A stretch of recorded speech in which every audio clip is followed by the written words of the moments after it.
ng guitar tutorial. Kinuha natin yung chords ng G, C, D, at E minor. So, ipi-play naman natin siya ngayon, guys.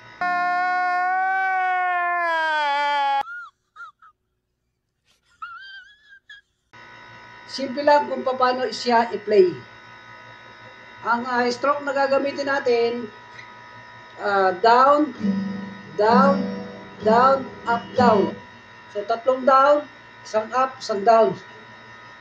So, play na tayo. And 1, 2, 3, 4.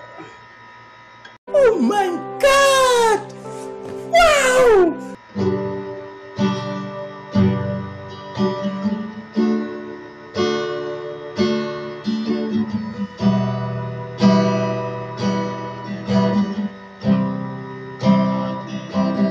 G, D, E minor. Simple lang, di ba? Ano ang sa inyo? Natamimi kayo, ano? So, makakakanta ka na. Balik ulit. G, D, E minor. Balik ka sa gilid.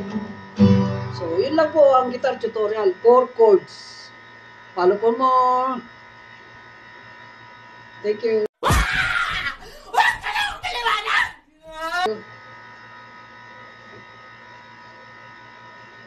Thank you, guys.